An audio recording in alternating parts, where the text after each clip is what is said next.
you will find K2, and POK is somewhere like this. Okay, तो actually the entire area is of India. ठीक है, entire जो area है कश्मीर का वो किसका है? इंडिया का. तो इंडियन है. हाँ, इंडिया का है. So there are two facts, de jure and de facto. Okay, de jure and de facto. De jure means officially and de facto means practically. So de jure अगर देखो so it lies in India, but de facto देखो so it is in the hand of Pakistan. That's why you had find that it lies in POK. Okay, means practically Pakistan is means occupied this Kashmir.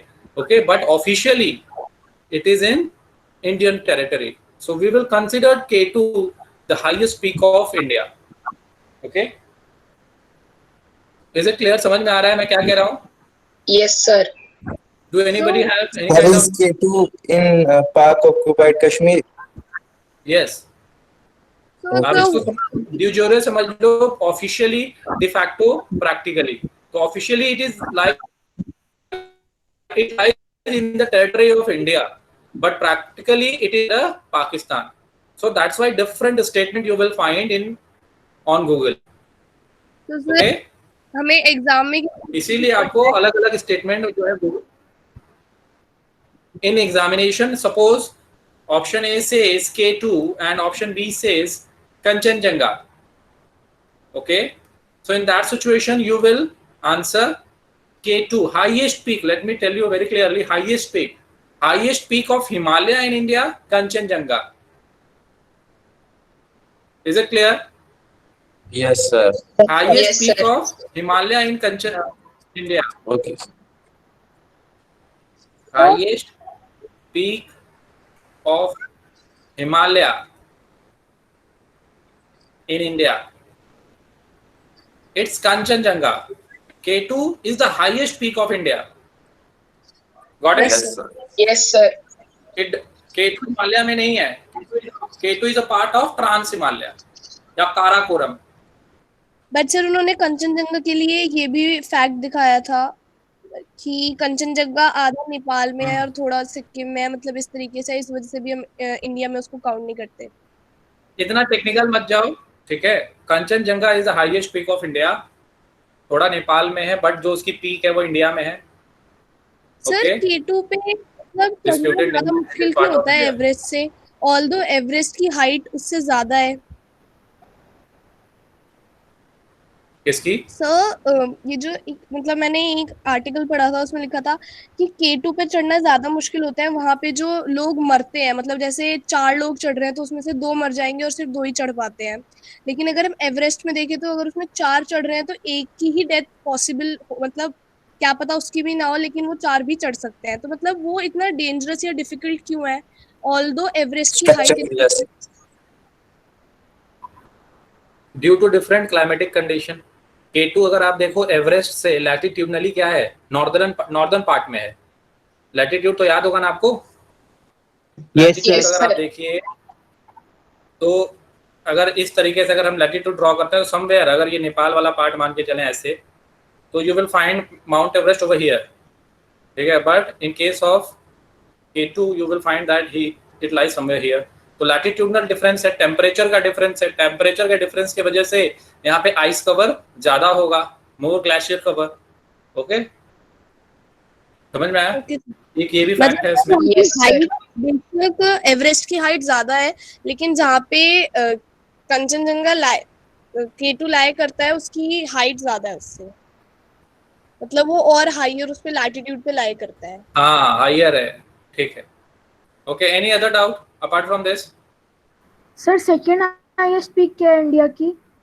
Yes sir India की second highest peak क्या है फिर, अगर first highest K2 है तो?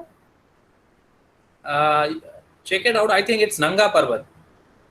नंदा. ठीक है, एक बार देख लेना. Kanchenjunga and second one is Nanga Parbat. Sir एक डाउट और है, डीबी में एक क्वेश्चन था. Yes yes, someone who is saying that. Satyam sir Nanda Devi है, लेकिन आपने नंदा देवी करेक्ट। तो सर ये सेकंड हाईएस्ट है इंडिया की और फर्स्ट हाईएस्ट K2 है। फर्स्ट हाईएस्ट आपका कंचनजंगा है, सेकंड हाईएस्ट आपका जो है कि नंदा देवी है, और ये हिमालय का पार्ट है। किसका पार्ट है? हिमालय का। सर बट अभी तो फर्स्ट हाईएस्ट K2 था। K2 is a part of Karakoram. Karakoram does not comes under Himalaya. It is a part of Trans Himalaya. Sir मैं पूरे इंडिया का पूछ रहा हूँ, ऑफ इंडिया। इंडिया में अगर आप पूछा जाए इंडिया की हाईएस्ट पीक हिमालय की कौन सी है, तो you will answer Kanchenjunga. Second one as you said is Nanda Devi. Okay sir. Sir DPP में एक क्वेश्चन आया था, who was the first president of Zimbabwe after independence. उसका आंसर मैंने रॉबर्ट मुगाबे रखा, उसने सर गलत बताया। उसमें सर कैनन बनाना कुछ इस तरीके से। सर कैनवस बनाना। Yes sir, yes sir, canon बनाना। यस सर, बनाना है। Yes sir. ओके चलो, ये सब थोड़े बहुत अलग से क्वेश्चन दिए जाते हैं आप लोगों को, ताकि आप क्या कर सके और अच्छे से प्रिपेयर कर सकें। तो सर करेक्ट आंसर क्या है, कैनवस बनाना कि ये मुगाबे? बनाना ही है। बनाना है। Okay sir. ओके जो 8586 है या 8598 है? यस क्योंकि सर गूगल पे 8586 शो कर रहा था, लेकिन आपने 8598 लिखवा रखा है। 8598 NCERT says it's 8598। Yes sir. Okay sir. Any other sir doubt? Mountains की हाइट हर साल बढ़ रही है क्या? हाँ सर अभी कह रहे कि दिल्ली में अब बहुत डेंजरस अर्थक्वेक आने वाला है, इट इज राइट और नॉट? अर्थक्वेक हमेशा हम लोग आता रहेगा earthquake दिल्ली में। प्रिडिक्ट ही नहीं कर Okay. सकते।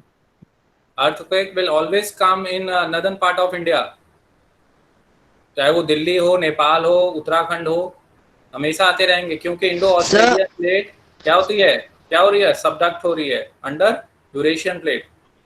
मैंने बताया है आप लोगों को। Yes sir. Yes sir. Any other doubt?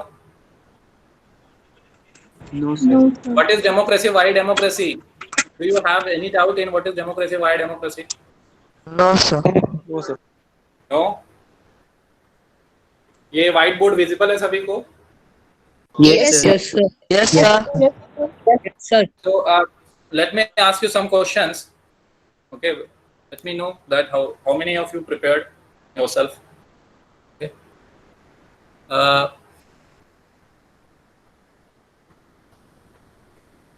Radha Manroy. Sir, ask me. Radha Manroy. Can you listen? Can you hear me? Radha Manroy. Manral, sorry, it's Manral.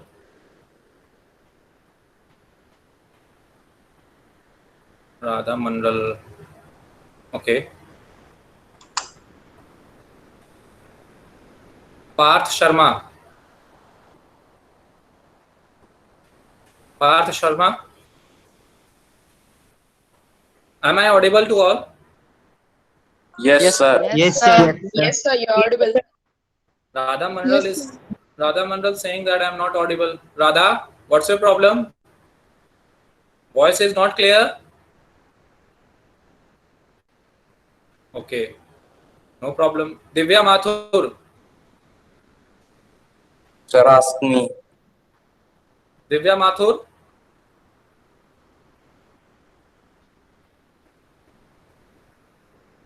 Okay, I think I should note down the names of these students who are not speaking up right now. Sir, I will answer. Please ask me a question. Okay, wait for a while. Let me see.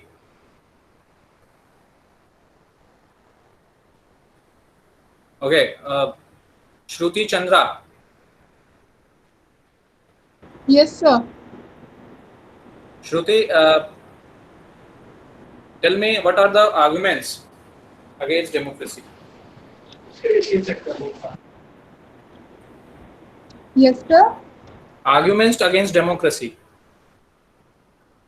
What arguments do you have against democracy?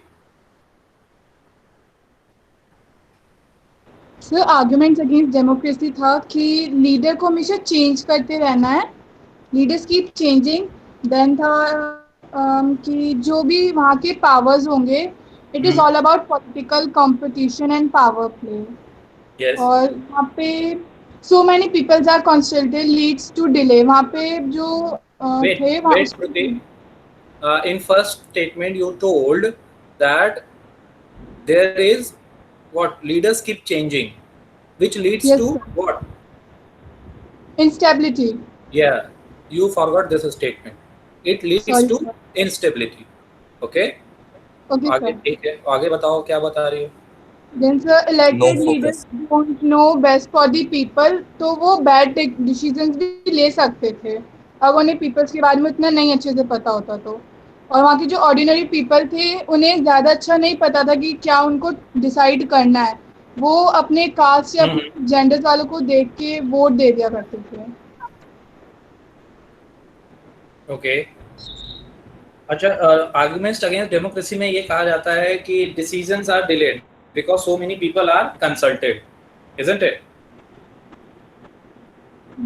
Shruti, Yes sir, I don't know. it is said that decisions are delayed due to so many people are consulted. So it's a demerit of democracy, isn't it? Don't know sir. Not clear? समझ में No, नहीं आ रहा है question?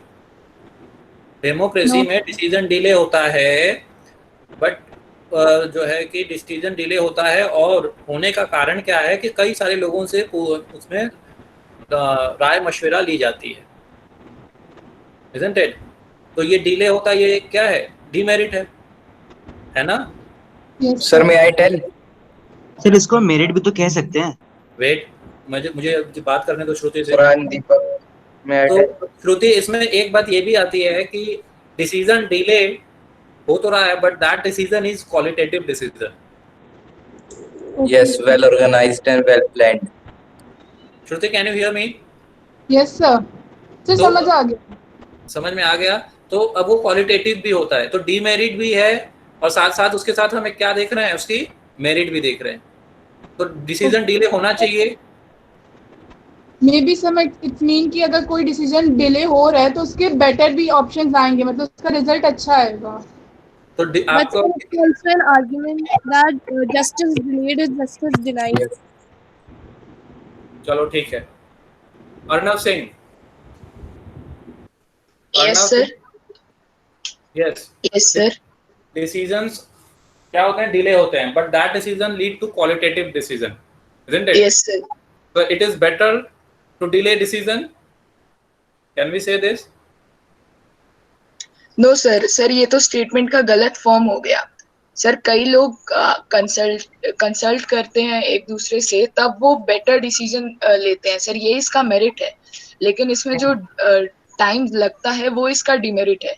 Sir हम statement को change नहीं कर सकते हैं, इसलिए सर डिले होने से डिसीजन अच्छा होगा, ये एक पूरी तरीके से सही नहीं है। ओके, तो अब इसमें हमें देखो दोनों बात ही सही है कि डिसीजन डिले भी होता है और डिसीजन क्वालिटेटिव भी होता है। सो इन दैट सिनेरियो हम क्या कहेंगे कि डिसीजन कोशिश की जाए कम से कम डिले। Okay, Yes, sir. दो बातें हैं जो कि ध्यान में रखनी चाहिए। Decision delay is decision denied and decision in Hari make decision करी। ओके, तो हमें क्या करना है, एक बैलेंस वे में क्या करना है, डिसीजन को एग्जीक्यूट कराना है। टू Yes, मच डिले भी नहीं होना चाहिए और टू मच क्विक भी नहीं होना चाहिए। Is it clear? Yes sir. Yes, Yes, sir. Yes sir. Next one, Please ask me, sir. Harshit Baliyan.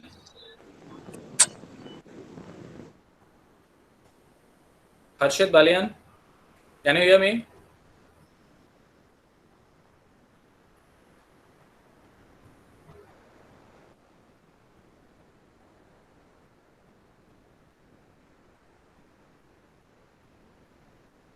Mohammad Sajid, am I audible to all? Okay. Yes, sir. You are audible. So, Mohammad Sajid, tell me, what some arguments which are in favor of democracy. Give some arguments which are in favor of democracy. Yes, sir. हाँ बताइए कौन से arguments हैं जो democracy को favour में है. Democracy improves the quality of decision making, and democracy enhances the dignity of citizens.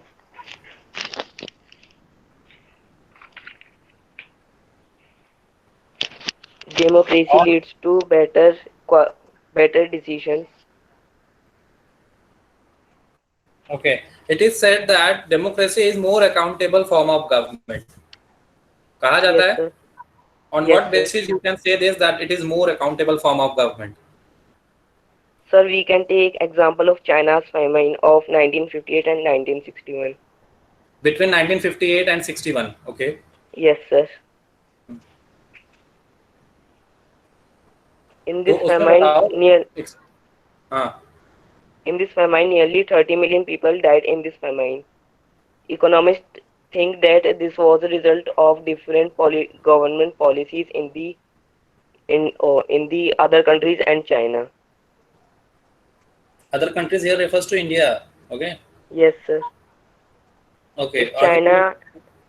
If China had multi-party elections, an opposition party criticized the government, and then so many people may not have died in this famine. ठीक है. Sir, asking from the first class.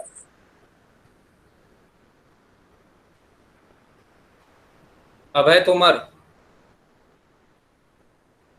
Abhay Tomar. Am I audible to all? Yes, sir. Yes, sir. Yes, sir. Yes, sir. Yes, sir. Okay. Yes, Abhay sir. Kumar, Yes, sir. tell me that the features of democracy. Okay, we have actually learned So, 4 features of democracy. Okay, May I tell? so and the second feature is free and fair electoral competition. इसमें हम लोगों ने China के बारे में पढ़ा, isn't it, Abhay? Yes, sir. Yes, sir. Yes, तो sir. आप कुछ Yes, बताइए sir. चाइना के बारे में आपने क्या पढ़ा है उसमें? So may I tell? Sir elections हर 5 साल के बाद होते हैं और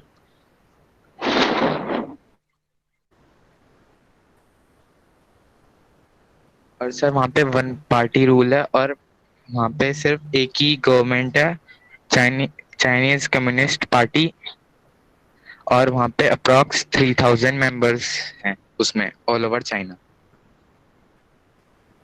3000 मेंबर्स हैं. Excuse me sir. Chinese communist party में है या फिर पार्लियामेंट में है? 3000 members? Parliament. Sir Parliament. National Congress जो थी ना वहाँ की पार्लियामेंट, उसमें थे 3000 मेंबर्स. और एक डीपीपी में क्वेश्चन भी था इससे रिलेटेड. ओके, अभी मैं आ रहा हूँ डीपीपी पे भी. Abhay Tomar. Yes sir. Yes sir. आप बताइए कि इसमें what was the case of Estonia, what we studied about Estonia.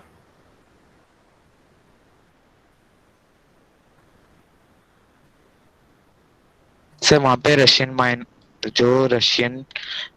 लोग जैसे उन्हें राइट टू वोट, वो वहाँ पे उन्हें डिफिकल्टी थी वोट देने में. Okay, Russian minority were facing difficulties in getting right to vote. This is what you Yes, want to sir. say? Yes sir. Okay, ठीक है, good. Yes, DPP में किसी को डाउट है किसी भी क्वेश्चन में? सर डीपीपी Yes, में एक क्वेश्चन था सर जिसमें हमें बताना था कि एक इसमें तमिलनाडु का केस लिया था, एक नेपाल का केस लिया था सर. वो एक तो क्वेश्चन भी कंप्लीट नहीं था उसमें और सर आंसर भी समझ नहीं आया. यस से सर. क्वेश्चन नंबर की बात कर रहे हो? जो क्वेश्चन नंबर 9 था उसमें हमें मैच द फॉलोइंग करना था. उसमें बस एक ही रो दिया हुआ था, दूसरा दिखाई नहीं रहा था. देखो, मैच द फॉलोइंग यही था with relevant features of democracy. दिख रहा है? Yes sir. यस सर यही था. Option A is correct. Sir Okay. But हमें ऑप्शन ऑप्शन नहीं ए, दिख देखो ए में क्या है? A, king of Bhutan has declared that in future he will be guided by the advice given to him by elected representatives. So list 2 में अगर आप देखो क्या ऑप्शंस अवेलेबल हैं, तो rule of law, respect for rights, अब इसमें पूरा अगर आपने अगर देखा होगा सर देखते तो उसमें पूरा दिखा आ नहीं जाता हुआ था वहाँ पे, ये आ ही नहीं रहे थे ऑप्शंस। आया ही नहीं वहाँ पे।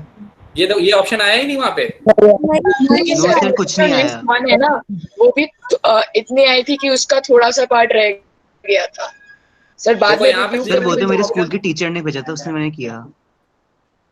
अच्छा, यहाँ पे ऑप्शन दिख रहा है आपको? Yes sir. Yes sir.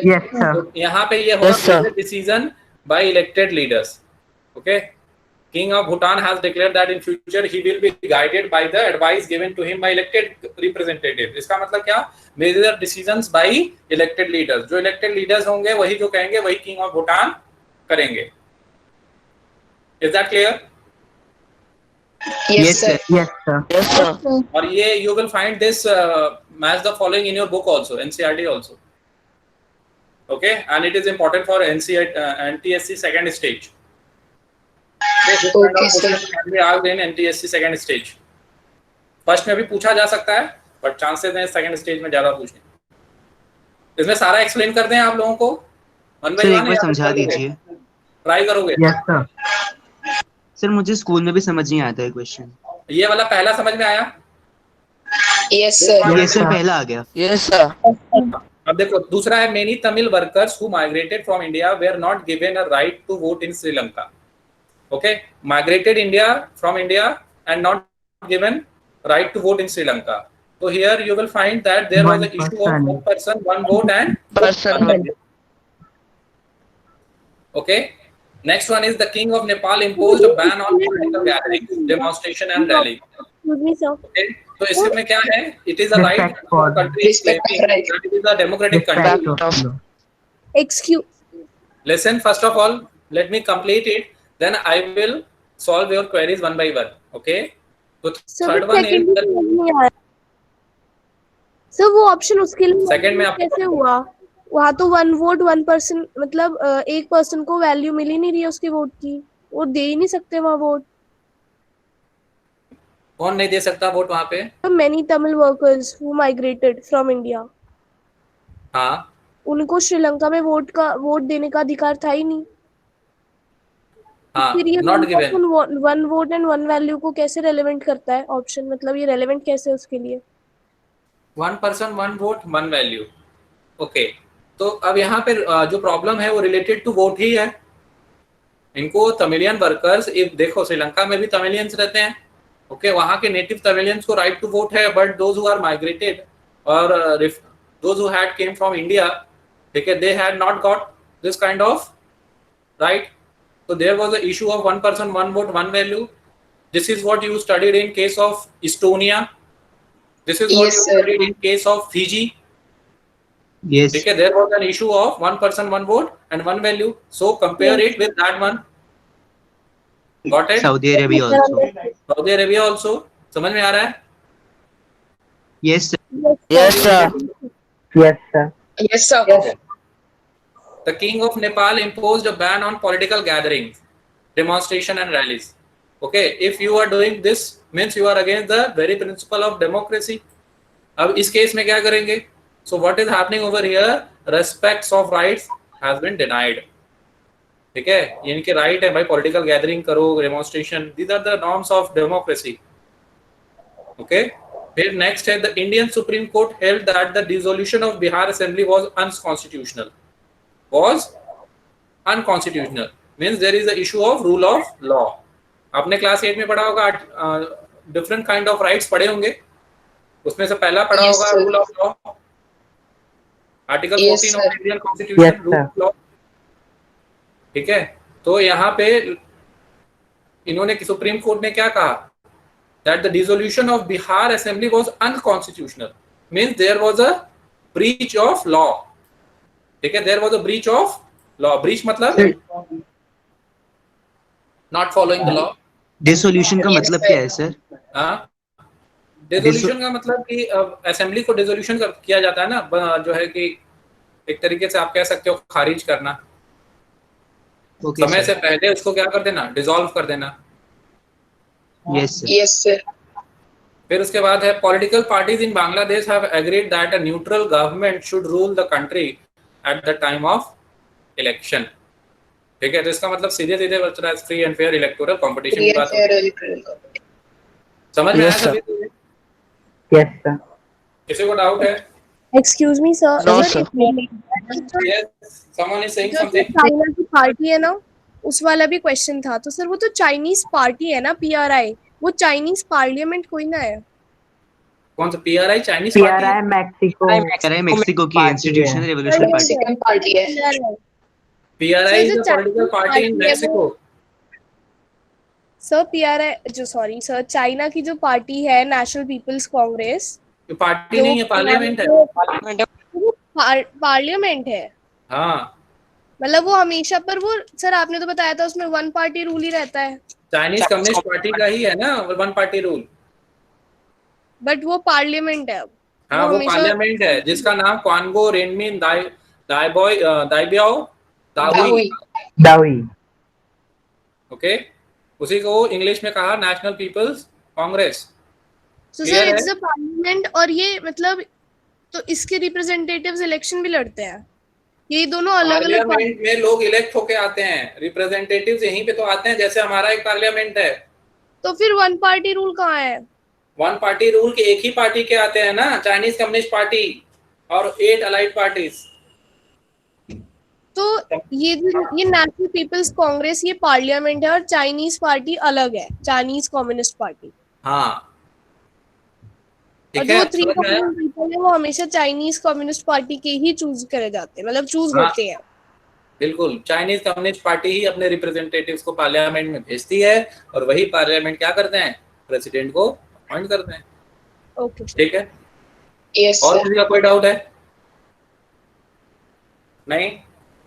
No चलो। Sir, no doubts. No sir. चलो, कोई डाउट होगा तो नेक्स्ट क्लास में फिर हम लोग उस पर डिस्कशन करेंगे। Okay, Yes, sir. Today we will start a new chapter in economics, first chapter of economics, the story of village Palampur. Friendship. आप सभी के पास बुकलेट है? आपके Sir, बुकलेट sorry. है या फिर एनसीईआरटी है आपके पास? Yes, yes sir. Sir. Okay, the story of village Palampur. Palampur. आप लोग चाहो तो नोटबुक निकाल लो, ओके, और फिर उसमें नोट कर लेना, कुछ बातें हैं जो आपको लिखनी होंगी। अब देखो, many of students think that oh, this is very easy chapter and we can do it very easily, though you can do so, but let me tell you that this story will help you to understand the overall concept of what? Production. Actually we will do production over here, means we will study production over here. Production पढ़ना है हमें, ठीक है, but how to learn production? So what the author did, he took an example of a village known as Palampur. Palampur क्या है? एक hypothetical village है। कैसा विलेज है? Imaginary village. Hypothetical village, imaginary भी कह सकते हो। ये पूछा हुआ क्वेश्चन है। Does not exist.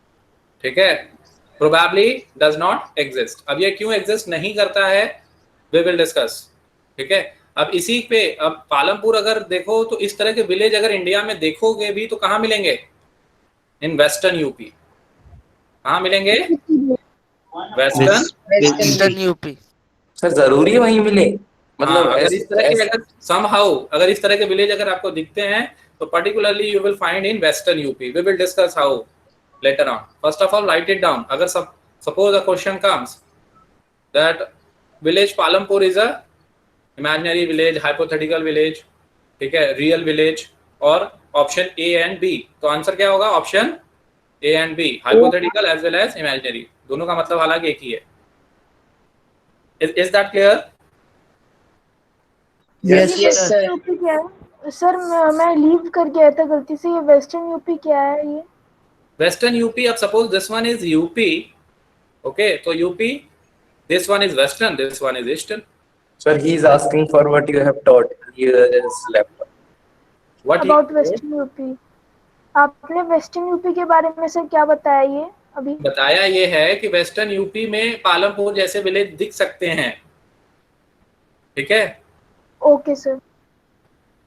अब main activity, we will move to the main activity portion. Main activity अगर देखें, so what is the main activity of Palampur? Farming, agriculture. Agriculture. Farming, write it down, farming is the main activity. ठीक है, फिर उसके बाद non, So please wait. Non farming activities भी होती हैं यहाँ पे। ये तो मेन है, फार्मिंग एक्टिविटीज मेन हुआ, non farming activities also exist over here. कौन कौन से हैं? Dairy farming, pot making, okay shopkeeping, okay, तो ट्रांसपोर्ट, स्मॉल स्केल, आज मेरी राइटिंग पे ध्यान मत देना, ठीक है। मैन्युफैक्चरिंग, सर अच्छी लग रही है। Thank you, as a first time है इस पे लिखना। Small scale manufacturing, okay. फिर उसके बाद ट्रांसपोर्ट, फिर उसके बाद सर ट्रांसपोर्ट मींस मतलब जैसे जो मैन्युफैक्चर हो रहा है वो ट्रांसपोर्ट, या फिर वैसे भी ट्रांसपोर्ट होता है, जैसे कोई किसी का पूरे यहाँ से ट्रांसपोर्ट है, जैसे व्हीकल्स का, लोगों को ले जाने के लिए इधर से। ले आने के लिए है यहाँ पे ट्रांसपोर्ट। विलेज है ना, विलेज में ट्रांसपोर्ट के रिलेटेड आप एक्टिविटीज कैसे कर सकते हैं? मतलब कार और बसेस यही बनाने की बात कर रहे हो ना?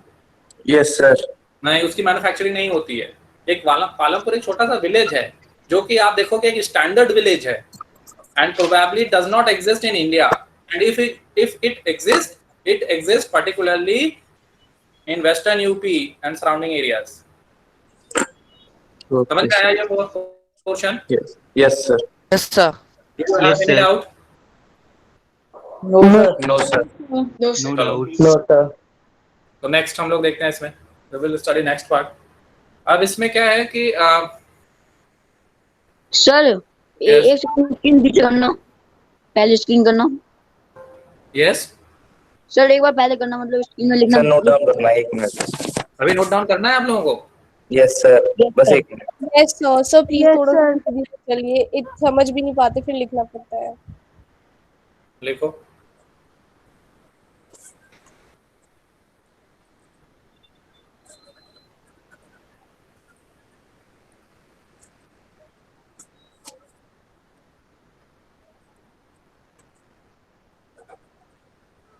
सर एक मुझे डीपीपी में क्वेश्चन था सर, पूछ लो हाँ, बोलो।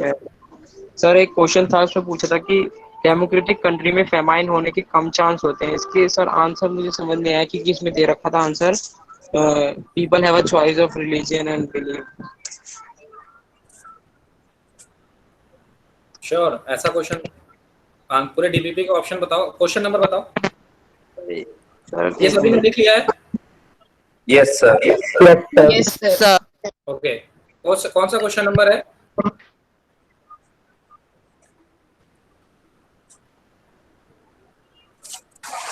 कौन सा क्वेश्चन है बताओ, क्वेश्चन नंबर एटलीस्ट। अगर नेक्स्ट क्लास में जो ना समझ में आया करे उस क्वेश्चन को नोट डाउन कर लिया करो। Is it clear to all? Yes sir. Sir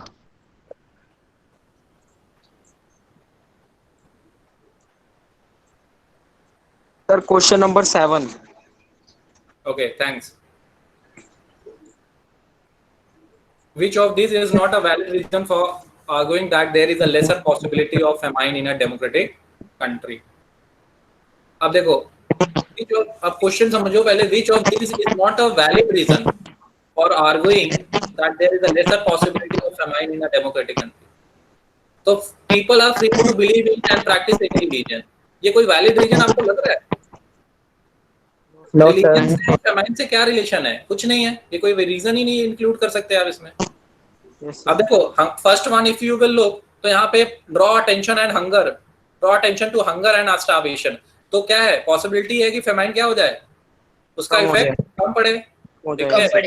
हाँ, free press can report suffering from famine in different parts of the country. Press भी अगर फ्री रहेगी तो वो भी क्या करेगी, रिपोर्ट करेगी, गवर्नमेंट के ऊपर प्रेशर बनेगा। मीडिया और government fears its defeat in the next election, ये भी एक कॉज है। ठीक है, कि अगर आपने प्रॉम्प्ट एक्शन नहीं लिया then you will have to face the consequences. So these above 3 points justifies that these 3 points will decrease the possibility of famine. But option D अगर आप देखो तो option D is not a valid argument. Nothing to do with famine. समझ में आया? Yes sir. Yes sir. Sir next हम लोग move करते हैं आगे। सर मेरे पास एक क्वेश्चन मेरे असाइनमेंट में आया था कि हम ऐसे क्यों कह सकते हैं कि पालमपुर एक हाइपोथेटिकल विलेज है, ऐसा क्वेश्चन आया था मेरे पास। उसमें गिवन है सर बुक में एनसीईआरटी। हाँ, तो इसका आंसर क्या है बताइए? इसका आंसर ये है कि इस तरह के विलेज प्रोबेबली एग्जिस्ट नहीं करते हैं इंडिया में, ठीक है। We will notice in Palampur that here we will find that good modes of transportation available, dairy, well organized scale manufacturing is done, dairy activities is going on, electricity supply is good, okay, means all people are involved themselves in some or other activities which is not found ideally in India. It's minor. Sir book में तो लिखा है कि western UP के Bulandshahr district में एक village है। हाँ, तो मैंने कहा कि probably, that's why I said ना कि इस तरह के विलेज इंडिया में नहीं पाए जाते हैं। अब एक आध दो को छोड़ दो, exceptions are there, but ideally we don't find this kind of village, standard village in any India, in any part of India. सब पंजाब हरियाणा में भी तो ऐसे मिल सकते हैं क्योंकि वहाँ पे फार्मर्स आर वेरी रिच और वहाँ पे सब सप्लाईज वगैरह भी काफी अच्छे होते हैं। हाँ, बट आइडियली आप पंजाब के केसेस में आप देखोगे तो वहाँ पे कुछ ना कुछ तो देखो, पंजाब के केस में भी ऐसा हो सकता है कि भाई वहाँ पे भी थोड़ा अपग्रेड हो रेस्ट ऑफ द इंडिया से, ठीक है, थोड़ा अपडेटेड हो, बट आइडियली वहाँ पे भी हो सकता है कुछ कमियां हो। वहाँ का क्लाइमेट डिफरेंट है, क्लाइमेट से रिलेटेड नहीं है यहाँ पे।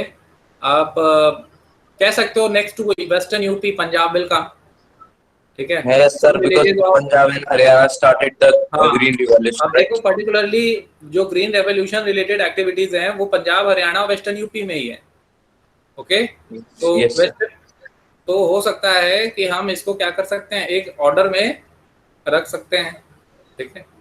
और रेस्ट ऑफ द इंडिया में आप देखोगे कि क्या है, farmers are mainly dependent on rainfall. Western UP के केस में क्या है, हरियाणा में केस में क्या है, पंजाब के केस में क्या है, इरिगेशन फैसिलिटीज आते हैं, ठीक है, इरिगेशन फैसिलिटीज हैं। और इवन पंजाब के केस में देखोगे कि वाटर टेबल जो अभी आपने कहा कि पंजाब में भी हो सकता है, पंजाब के केस में you will find that water table is decreasing dramatically. Yes sir, water table beneath ground, ठीक है, अंडरग्राउंड इज डिक्रीजिंग ड्रामेटिकली। तो उसमें कहीं ना कहीं कॉज ऑफ कंसर्न है, that's why Punjab I think has not been considered over here. Otherwise Punjab के villages भी क्या है, मोर और लेस एडवांस ही हैं। यस सर, एडवांस विलेजेस हैं। Is it clear? Yes sir. चलो ठीक है। shall I move further? Yes sir. Yes sir. अब देखो प्रोडक्शन के लिए, अब यहाँ पे पालमपुर विलेज हमने जो पढ़ा, पालमपुर यहाँ से 3 किलोमीटर लिख लेना, एक बिग टाउन है, क्या है ये, बिग विलेज है, right it down, big village. Raiganj is a big village. So sir, Palampur is a sub village of Raiganj. Raiganj is a big village in from means 3 kilometer apart from Palampur. Okay, पहले लिखो, फिर उसके बाद यहाँ पे you will find that Palampur और रायगंज को जोड़ने के लिए यहाँ पे ऑल वेदर रोड भी है। क्या है? ऑल वेदर रोड, ठीक है, जो क्या करता है, पक्का रोड ना। हाँ, ऑल वेदर मतलब हर मौसम में चलने वाला, ठीक है, पक्का road, that's what you said. अब इसमें क्या होगा, ये क्या करता है, connect Raiganj to the village, ये लिख लेना, connect Raiganj to the village, okay. अब इसके फर्दर और आगे जाओ तो एक यहाँ पे एक नियरेस्ट टाउन भी है, ठीक है, अब ये जो रोड है फर्दर और अगर आगे जाओगे so you will find Shahpur. Shahpur. I am writing over here, okay. इस ऑल वेदर रोड से ही जुड़ा हुआ है शाहपुर। अभी आप आगे इसके बारे में और पढ़ोगे। It is an small town. यहाँ पे जो जैगरी वगैरह यहाँ पे क्या करते हैं, ये सेल करते हैं। सर मतलब यहाँ पे बहुत बड़ा जैगरी मार्केट है। हाँ, आप कह सकते हो जैगरी वगैरह यहाँ गुड़ से रिलेटेड जो सर ये शाहपुर नियरेस्ट टाउन पालमपुर से कि रायगंज से? हाँ, सर ये जो शाहपुर है ये नियरेस्ट टाउन रायगंज से कि पालमपुर से? all weather road connects Raiganj to the village and further nearest is small town। ऐसे लिख लो। So what? रायगंज को विलेज से जोड़ता है, और इसके आगे अगर आप देखो जो नियरेस्ट वन है वो एक स्मॉल टाउन है जिसका नाम है शाहपुर। सर यहाँ पे ये जो रायगंज है इसको एरिया के प्रोस्पेक्टिव से कहा है ना कि बिग विलेज है, या फिर उसके अंदर ज्यादा टेक्नोलॉजी या फिर उससे ज्यादा वो है जब उसे बिग विलेज। हालांकि ये मेंशन नहीं है बट है एरिया। ठीक है, ओके सर। मतलब इसका मतलब डेवलप से कुछ नहीं है। नहीं सर टाउन और विलेज में क्या फर्क है वैसे? टाउन विलेज से क्या है, एडवांस्ड होता है, फिर उसके बाद टाउन के बाद सिटी आ जाएगा। ठीक है, ट्रांसपोर्ट Yes, अगर sir. देखें यहाँ पे, अब next we will move to transport. If you will look at transport भी अच्छा है। कहाँ की बात हो रही है? पालमपुर की। यहाँ पे बुलक कार्ट्स भी हैं। ठीक है, बुलक कार्ट्स हैं, टोंगाज हैं। टोंगा वगैरह जानते हो ना? Yes Yes, sir. Yes sir. Sir. हाँ, उसके बाद यस सर। बॉगेज भी हैं, जो कार्ट वुडन कार्ट होता है। ठीक है, बॉगेज। टोंगा आई थिंक आपने शोले वगैरह देखी, वो टोंगा ही है ना, चल बसंती। यस ऐसा टांगा। टांगा है। हाँ, तो मतलब ये ट्रेडिशनल ट्रांसपोर्टेशन सिस्टम अवेलेबल है। ट्रेडिशनल के साथ साथ you will find advance transportation is also over here, जैसे कि मोटर व्हीकल। लिख लो इसको, मोटर व्हीकल भी है। पुराना और नया दोनों तरह का ट्रांसपोर्टेशन अवेलेबल है, जैसे कि मोटरसाइकिल। सर बोगीज मतलब यस, सर बोगी हिंदी इसका में मीनिंग बोले क्या तो बुग्गी।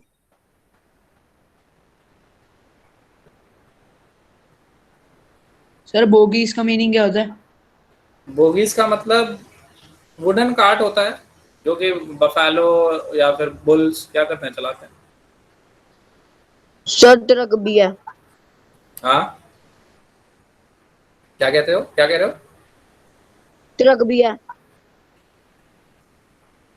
यू आर नॉट ऑडिबल, थोड़ा जोर से बोलो। सो वो ट्रक कह रहा है। बोगीज मतलब ट्रक होता है। सर वो और बता रहा है, उसके मोटरसाइकिल और जीप्स की बात बता रहा है, ट्रक। अच्छा, मोटरसाइकिल जीप्स, ओके। चलो लिख लो, मोटरसाइकिल जीप्स, ट्रक्स भी लिख लो, एक्सेट्रा। अब ठीक है, यस सर। चलो अब नेक्स्ट वी विल मूव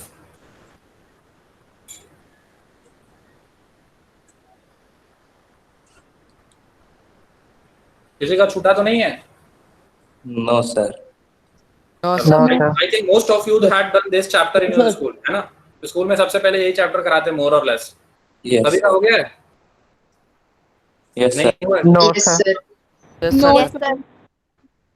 चलो अच्छा, अब इसमें फैमिलीज के बारे में देख लो, वेरी इंपॉर्टेंट। फैमिलीज कितनी रहती हैं यहाँ पे? अबाउट 450। 450। ठीक है, और जो कि यहाँ इस 450 में जो फैमिलीज हैं वो डिफरेंट कास्ट के हैं। They are from different caste. और इसमें देखोगे 80% जो है, या 80 अपर कास्ट है, sorry not percent, 80 upper caste families रहती हैं यहाँ पे। 80 अपर कास्ट फैमिलीज हैं। ठीक है, ये लिख लेना, ऐसे आता है इस एग्जाम में। अपर कास्ट फैमिली कितनी है? तो 80। सर 80% या 80? 80। और इनके पास क्या होता है? Majority of land. क्या होता है? पक्का हाउसेस। हाँ, मेजॉरिटी ऑफ लैंड इन्हीं के पास होता है।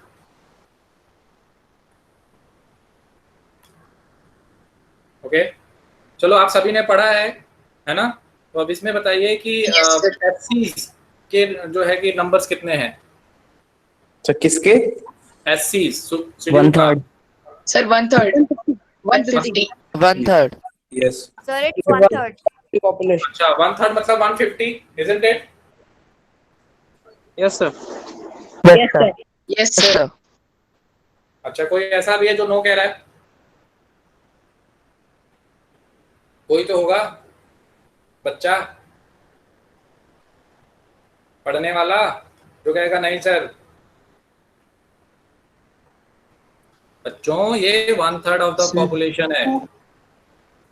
क्या है? 1/3 ऑफ द पॉपुलेशन। ध्यान से देखो, इसका क्या मतलब है? फैमिलीज की बात नहीं हो रही, सिर्फ जो पॉपुलेशन है उसकी बात हो रही है। पॉपुलेशन की बात हो रही है। Very good. किसने बोला है ये? Sir Manas. Very good Manas. 1/3 of the population. Families में जरूरी थोड़ी एक फैमिली में एक ही बंदा रहता है। Is that clear to everyone? Yes sir. Family होगा तो फैमिली के केस में आप कहोगे 150 ना। ओवरऑल पॉपुलेशन अगर 450 फैमिलीज है तो पॉपुलेशन 2000 3000 हो सकता है। लिखोगे 1/3 ऑफ द पॉपुलेशन। याद रखो इसको, इसमें कंफ्यूज हो जाते हैं बहुत सारे बच्चे, 150 ऑप्शन लगा के आ जाते हैं। ठीक है, लिख लो इसको। सर तो हम इसे ऐसे भी तो कह सकते हैं कि 150 फैमिलीज एससी से बिलोंग कर। कैसे कहोगे? अरे एक फैमिली में एक ही मेंबर रहेंगे क्या? Husband, wife, children, grand parents, family होता है ना। Family means family. एक फैमिली में 10 हो सकते हैं, एक फैमिली में 5 हो सकते हैं, एक फैमिली में 3 हो सकते हैं। तो पॉपुलेशन नहीं रेफर कर रहा है ना। Population means something else. What means overall people who are living over there. समझ में आ रहा है? Yes sir. Yes sir. चलो। Yes sir Yes, sir.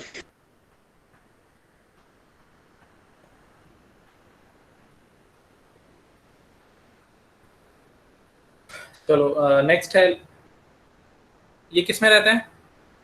इनके जो घर हैं वो कच्चा मकान है। किससे बना है? Mud and straw. ये भी एक बार पूछा गया इसलिए लिखवा दिया मैंने साइड बाय साइड। ये लोग पक्का मकान में रहते हैं। ठीक है, लिख लेना। कच्चा। ये अपर कास्ट पक्के मकान में रहते हैं। ठीक है, ब्रिक्स वगैरह से बने होते हैं वो, और ये कच्चे मकान में रहते हैं। अब नेक्स्ट है इसमें इलेक्ट्रिसिटी। नेक्स्ट पॉइंट क्या है? इलेक्ट्रिसिटी।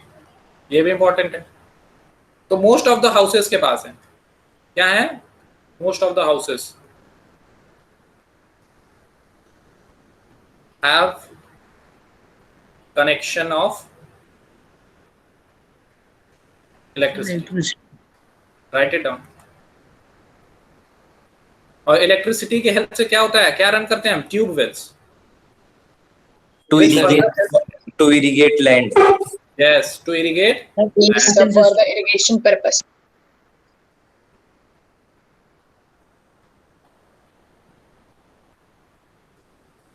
देख लिया सभी ने? No, sir.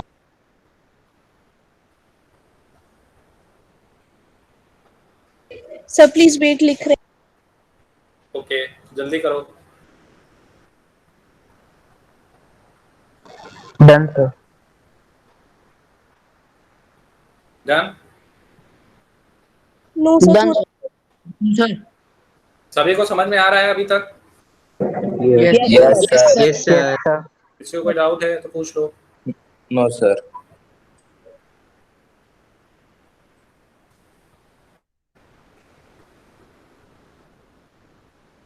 Sir, done. Sir, done. चलो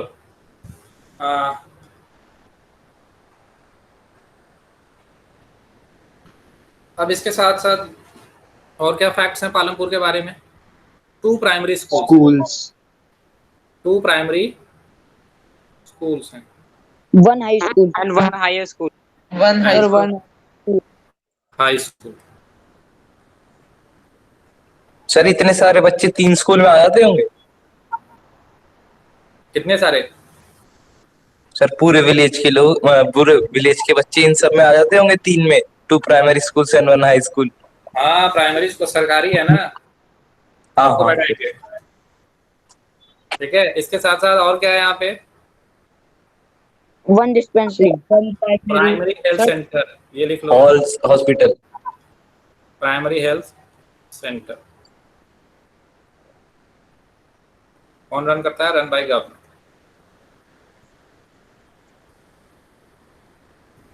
Sir, primary health sector is also one ना?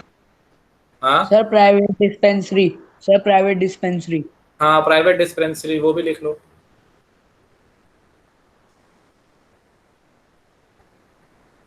ये सब ऐसे पूछा जाता है। अब प्राइमरी स्कूल में लोग कंफ्यूज हो जाते हैं। अब तुमने पढ़ तो लिया प्राइमरी स्कूल है और हाई स्कूल है, और इसमें क्या करेंगे? ऑप्शन में 1 यहाँ लगा देंगे और 2 यहाँ लगा देंगे, और तुम मार्क करके आओगे ऑब्जेक्टिव टाइप ऑफ क्वेश्चन में। Private dispensaries also. लिसन, अब तुम क्या करोगे? मार्क करके आ जाओगे कि yes 2 high schools and 1 primary school, हमने तो पढ़ा था। ठीक है, but you will be wrong over there. 2 primary schools and 1 high school. तो अच्छे से पढ़े रहोगे तभी आप, ये ऑब्जेक्टिव के लिए मैं लिखवा रहा हूँ, दो it will help you to write your subjective answer also, but the main purpose is objective type of questions, क्योंकि क्वेश्चन आता यहीं से है। Sir, there is private dispensary too ना? Yes, write it down, private dispensary.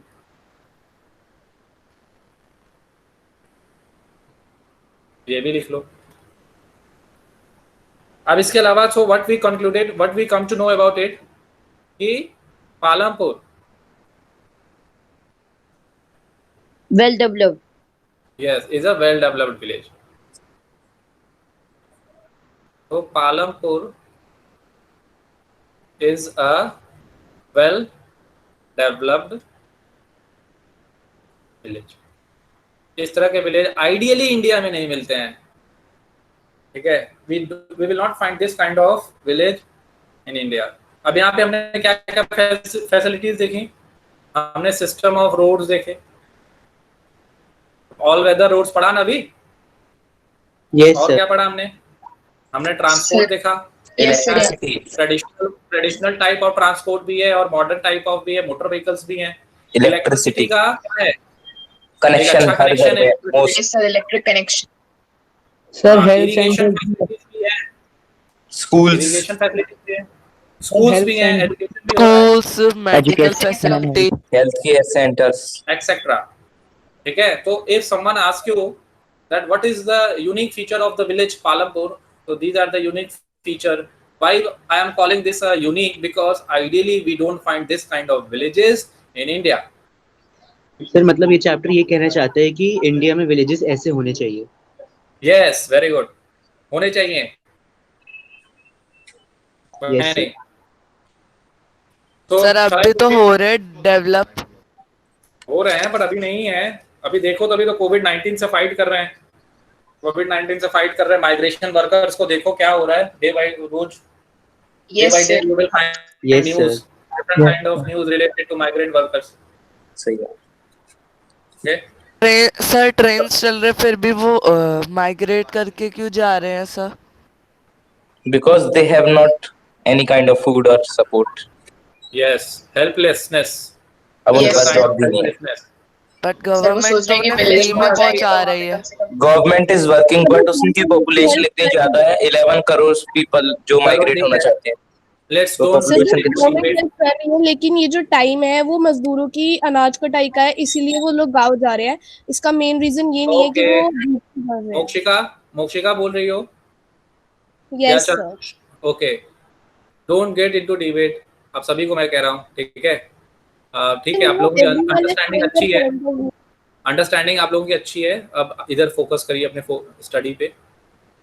Organisation of production, अभी तक हमने जो पढ़ा विलेज पालमपुर के बारे में, अब उसका कहाँ किससे रिलेट करेंगे? प्रोडक्शन से। अब प्रोडक्शन के बारे में कुछ चीजें जान लो।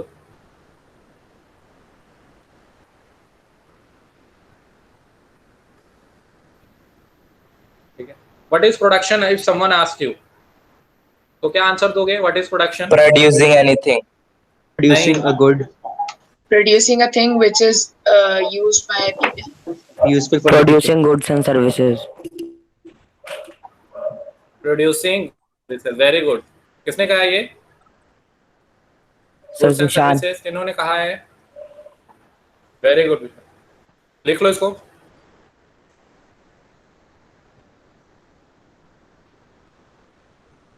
तो for production we need 4 things. 4 things are required for production. ठीक है, अब वो क्या क्या है? रॉ मटेरियल, वेट, सबसे पहला सर लेबर, लैंड, सबसे पहला लैंड। लैंड। ठीक है, प्रोडक्शन कहाँ करोगे? लैंड पे ही करोगे, सो यू नीड लैंड। और उसके अलावा raw material, other natural resources, raw material, labour, other natural resources भी रिक्वायर्ड होंगे लैंड के अलावा, जैसे कि like water, forest, Water. Minerals. Air, yes, air तो सबको मिलेगा, सर वॉइस ब्रेक हो रही है एक्सेट्रा। वॉइस ब्रेक हो रही है? सर अब सही आ रही अब है। आ रही है? सही आ रही है। चलो ठीक है। अब नेक्स्ट है लैंड, तो बहुत इजी है, लैंड आप लिख लोगे। फिर नेक्स्ट वन इज लेबर। अब in labour you will find 2 kinds of labour. ठीक है, in labour you will find that they are of 2 kinds. ठीक है, कौन कौन से हैं? स्किल्ड और अनस्किल्ड। दिख रहा है सभी को ना?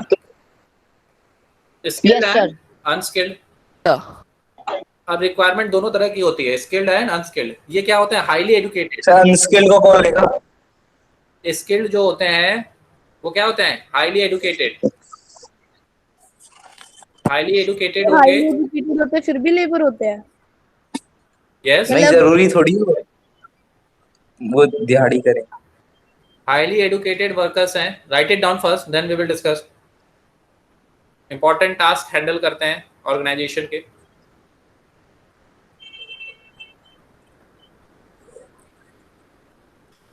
फिर नेक्स्ट है अनस्किल्ड। सब तो बहुत इजी है, फिर भी मैं बता देता हूँ आप लोगों को। जो मैनुअल लेबर करते हैं या मैनुअल वर्क ऐसे करते हैं। ठीक है, सर अनस्किल्ड वर्कर्स जो होते हैं सर वो इजीली अवेलेबल होते हैं ना, और कम पैसे दे भी हाँ। सकते हैं। Yes, very good.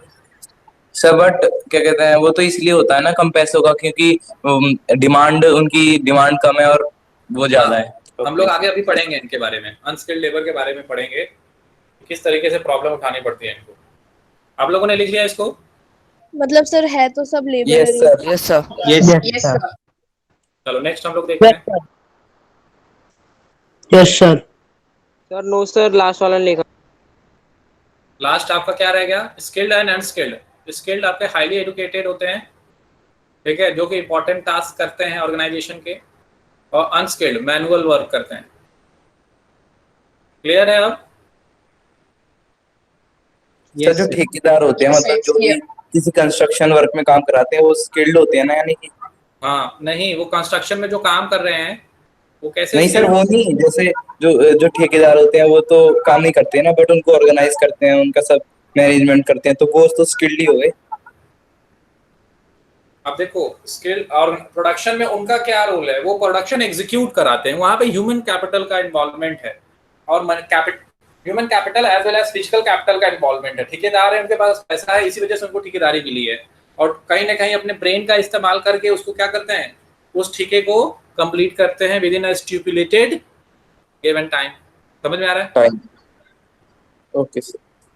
Physical capital, ये वेरी इंपॉर्टेंट है, फिजिकल कैपिटल। तो फिजिकल कैपिटल में आप देखोगे they are of physical capital, और सिंपली कैपिटल भी कह सकते हो, 2 टाइप्स। पहला होगा फिक्स्ड और दूसरा होगा वर्किंग कैपिटल। आप लोग लगा देना, पहला फिक्स्ड कैपिटल, दूसरा वर्किंग कैपिटल। अब इसके क्या होते हैं? एग्जाम्पल वगैरह पूछे जाते हैं जब कोई भी ऑर्गेनाइजेशन। वर्किंग कैपिटल का मतलब? फिक्स्ड, लिसन, फिक्स्ड कैपिटल में कौन से कैपिटल होंगे? कोई भी ऑर्गेनाइजेशन जब एक बार सेटअप होती है तो एट अ टाइम, ठीक है, 1 टाइम पेमेंट करती है कुछ चीजों के लिए, जैसे मशीन्स, टूल्स, ठीक है, जो बार बार ना खरीदा जाए, एक बार। अब ओवरऑल इंफ्रास्ट्रक्चर जो क्रिएट किया ऑर्गेनाइजेशन बनाने में, पूरी क्या हुआ, पैसे खर्च हुए, इंफ्रास्ट्रक्चर क्रिएट किया गया, दीवार बनाए गए, कुर्सी मेज लाए गए, कंप्यूटर्स लाए गए, मशीन्स लाए गए, कुछ भी मतलब वन टाइम इन्वेस्टमेंट, जो वन टाइम, जो बार बार ना जिसपे खर्चा करना पड़े, वो किस में आ जाएगा, फिक्स्ड में आ जाएगा, कि एक बार लग गया अब हो गया। अब suppose buying a land also like fixed deposit. Fixed sir capital. अगर हम लैंड देखें तो वो वन टाइम वो फिक्स्ड है या वर्किंग है? क्योंकि अगर हम उसे एग्रीकल्चरल से देखें तो वो वर्किंग है, लेकिन अगर हम उसे शॉपकीपिंग के हिसाब से देखें तो वो फिक्स्ड है। मतलब टू एक चीज के दो पहलू भी हो सकते हैं। Land yes sir, land land will come under fixed capital. Working भी land will come under fixed capital. Production में लैंड फिक्स्ड है, क्योंकि लैंड होगा तभी तो आप प्रोड्यूस करोगे। लैंड ऐसा थोड़ी है कि आप एक बार खरीदोगे फिर दोबारा खरीदोगे फिर दोबारा खरीदोगे। Working capital means day to day क्या किया जाता है, डे टू डे वर्क को मेंटेनेंस कराने के लिए हमें पैसे की जो जरूरत पड़ती है वो वर्किंग कैपिटल में यूज होता है।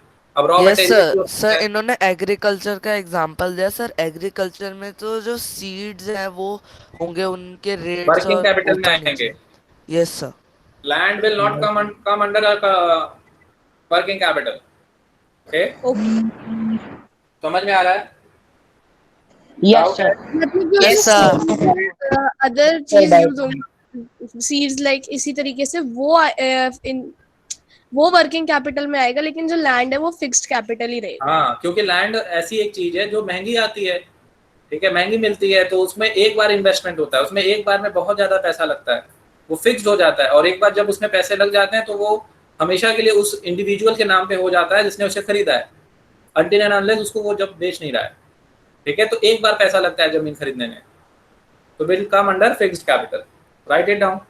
एग्जांपल्स, इसके एग्जांपल जो है इंपॉर्टेंट है। क्या क्या एग्जांपल आएंगे इसमें? टूल्स आएंगे, मशीन्स आएंगी, बिल्डिंग्स,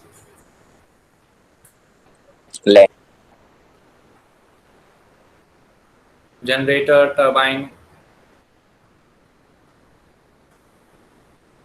सर टूल्स और मशीन्स कैसे, उनकी उसमें तो पैसा लगेगा ही ना दोबारा से जब उन्हें साफ करवाने में या किसी भी चीज में। तो साफ करवाने में लग रहा है ना, मशीन खरीदना तो नहीं पड़ रहा ना। दूसरा सर्विसिंग में लग रहा है,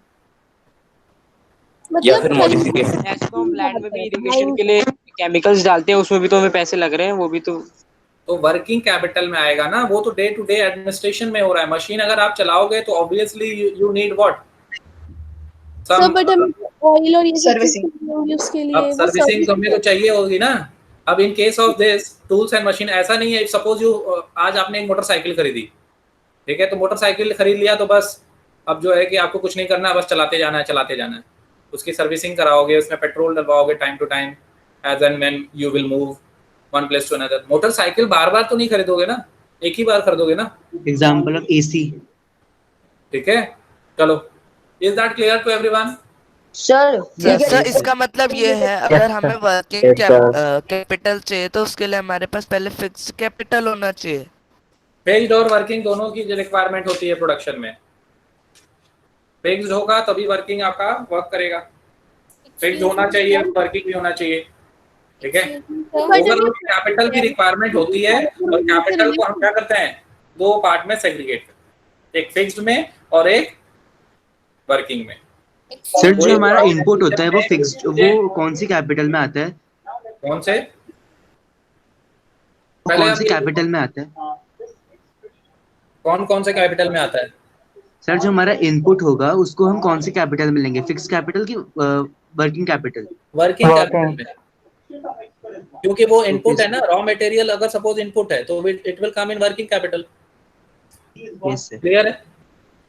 तो सर जो हमें आउटपुट मिलेगा, अब ये पहले लिख लो फिर मैं बता रहा हूँ, पहले लिखो। जनरेटर के बाद पे लिखा है, लिख लिया डैड। Sir write it down first, then I will answer.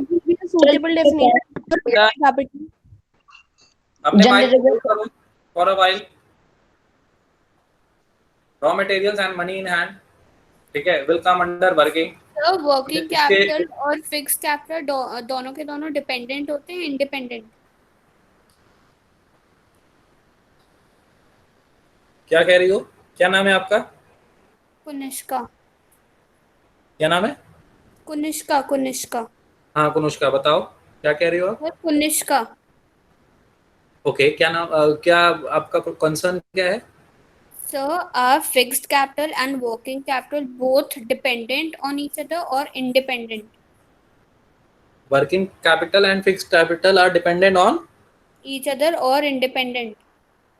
They are dependent on each other. ठीक है। सर क्या वर्किंग जनरेटर कैपिटल क्या करते हैं? वर्किंग कैपिटल इस्तेमाल करते हैं किस पे? Fixed capital. अब मशीन से कोई प्रोडक्ट बनानी है तो उसमें रॉ मटेरियल कहाँ से आएगा? वर्किंग कैपिटल से आएगा ना, तो ये Yes, फिक्स्ड sir. कैपिटल में होगा। तो So means working capital is not clear. Interdependent है। समझ में आया? कुनुष्का क्या नाम था आपका? यही नाम है? Sir कुनिष्का। यस, समझ में आया आपको? Yes sir. हाँ चलो। सर जनरेटर के बाद क्या लिखा है? फिक्स्ड कैपिटल इंडिपेंडेंट होती है? क्या होती है? फिक्स्ड कैपिटल इंडिपेंडेंट होती है। Fixed capital, working capital, production जब हम करते हैं तो ये दोनों कैपिटल आपस में इंटरडिपेंडेंट होते हैं। ठीक है। कैपिटल ओवरऑल प्रोडक्शन में किसकी रिक्वायरमेंट होती है? कैपिटल की। और जब कैपिटल की खर्च करते हैं, ठीक है, कैपिटल को जब खर्च करते हैं तो दो तरीकों से करते हैं, एक फिक्स्ड में और एक वर्किंग में। फिक्स्ड में कुछ सामान हम ऐसे खरीदेंगे जो कि हमें बार बार ना खरीदना पड़े, जैसे कि टूल्स खरीद लिए, मशीन खरीद लिए, बिल्डिंग्स खरीद लिए। अब क्या होगा, प्रोडक्शन जब हमने शुरू किया तो हमने वर्किंग कैपिटल के हेल्प से रॉ मटेरियल खरीदे और मनी इन हैंड, कुछ पैसा हाथ में रखा कि भाई वर्कर्स को डेली बेसिस पे भी पेमेंट किया जा सकता है। ओके, व्हीकल से रिलेटेड जो पेट्रोल वगैरह खर्च हैं वो भी हो सकता है। तो ये क्या होगा, दोनों आपस में मिलके ही प्रोडक्शन को एग्जीक्यूट करते हैं। So can you suggest a definition for working capital? Working capital are those capital. So please write it. Sir generator के बाद क्या लिखा है? Yes. जनरेटर के बाद क्या लिखा है? टरबाइन। टरबाइन है।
सर एक बार सर फिक्स कैपिटल की भी सर डिफाइन लिख दो।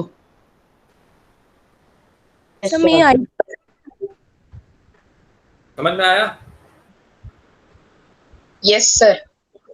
Yes sir. So what fixed capital means one time is investment is needed. Is it correct, sir? Yes.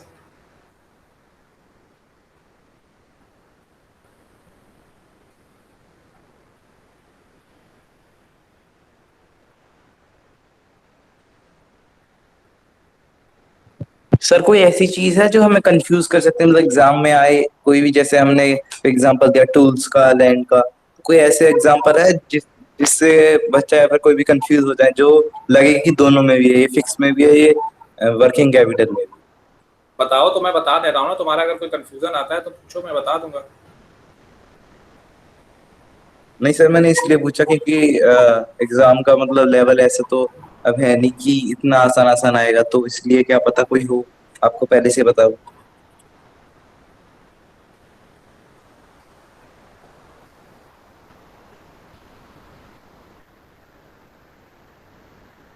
लिखो पहले।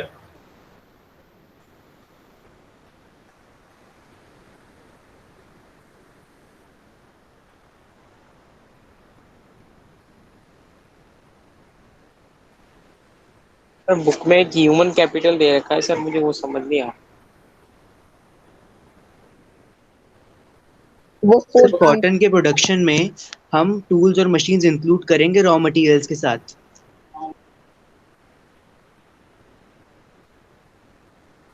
पहले लिखो।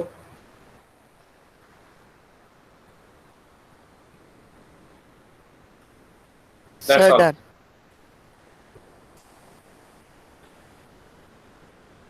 हाँ बोलो, क्या कह रहे थे? सर मैं ये कह रहा था कि जब कॉटन का हमारा प्रोडक्शन होगा उसके इनपुट में हम टूल्स और मशीन्स को रॉ मटेरियल्स के साथ लिखेंगे। कॉटन के प्रोडक्शन में? Yes sir. कॉटन का प्रोडक्शन होता है या फिर कॉटन कल्टीवेट होता है? कॉटन नहीं सर, कॉटन जब हमारे कॉटन से हम क्लोथ बनाते हैं उसमें हम हाँ। टूल्स और मशीन्स को इंक्लूड करेंगे रॉ मटेरियल्स और मनी इन हैंड के साथ। टूल्स एंड मशीन नहीं, टूल्स तो उसी में आ जाएगा ना, फिक्स्ड कैपिटल। सर वो इसमें तो यान फिक्स है वगैरह क्योंकि जो वो आप हमने यान एक ही बार वगैरह जो खरीदे है ना। बनाओगे वीविंग के लिए, ओवरऑल जो यान वगैरह बनते हैं वही तो मैं लिखवाना चाहता था यहाँ पे, वो मैं रह गया। लिखो यान वगैरह जैसे हैं उससे बना, ठीक है। यान हो गया, क्ले हो गया जैसे पॉटर्स के लिए, ये सब आएंगे raw material. Raw material means input और उस इनपुट के जरिए एक आउटपुट। तो इनपुट हमेशा रेगुलर लगते रहता है, तो इसलिए ये लिख लो फॉर वीवर्स और पॉटर्स, ठीक है। That's all. समझ में आ गया? Yes sir. तब ठीक है यार, आगे बढ़े। किसी को कोई डाउट है?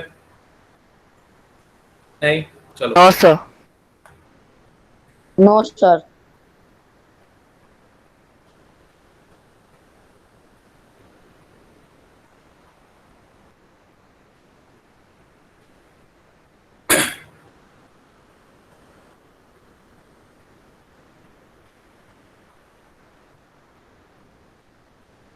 अब the fourth one, knowledge and enterprise. Knowledge and enterprise. दिख रहा है सभी को? Yes sir. Yes sir. Knowledge and enterprise, इसको ह्यूमन कैपिटल भी कहा जाता है, which is very important. Human capital, okay. अब इसमें क्या होनी चाहिए?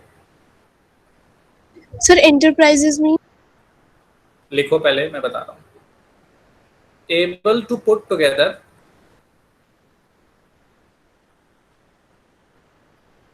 Land,